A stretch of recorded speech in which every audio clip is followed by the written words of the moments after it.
Didn't see no other way to start this video other than saying rest in power to the legendary Sika Anoa'i, one of the grandfathers of the Bloodline storyline that we enjoyed today. More known in our generation as, you know, the father of the tribal chief, Roman Reigns. But I can definitely remember my father and my uncles talking about the legendary tag team, Appa and Sika, the Wild Samoans. So all of my condolences to the Anoa'i and Fatu family. The legacy that he left, not only with what he was able to do in ring with his brother, that the generation before us was able to watch, but everything he was able to bring to our generation with not just his kids, but the other people that him and his brother trained and put on to the business. And even on a personal tip, discussing his son was the first video on my channel. So no matter how small or big this channel gets, I'll always owe gratitude to the Anoa'i and Fatu family. So with that being said, go check out our Wild Samoan match on YouTube. I checked out a few over the weekend for sure, so prayers up. My condolences to the family.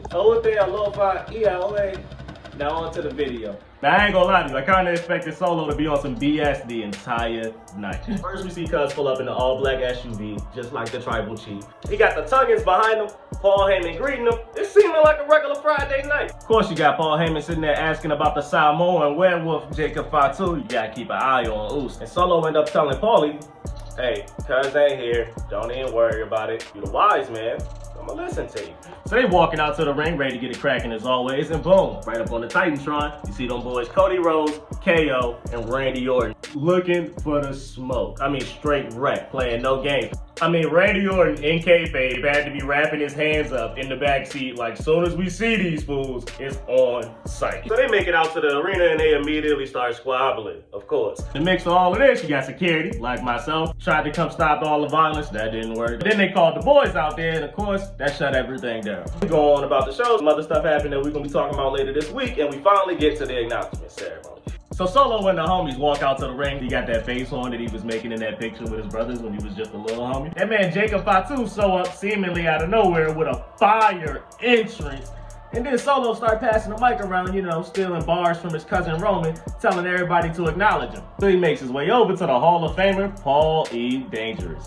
Bangalore walks up, pulls the Ulafala out of this silk black bag, and they hand it over to Paul Heyman. Beautiful little piece of storyline right there, given the fact that Alpha and Sika, the Wild Samoans, handed the Ulafala over to Roman Reigns during his acknowledgement ceremony.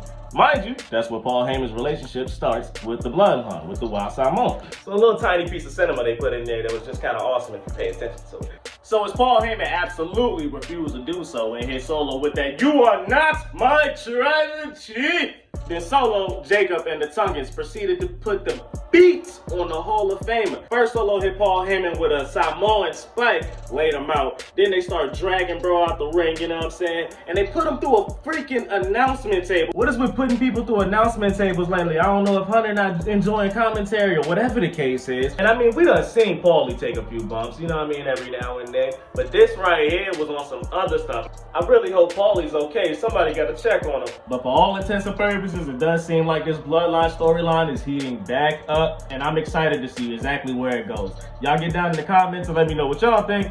How does this affect the Bloodline, and how does this affect Roman Reigns' return?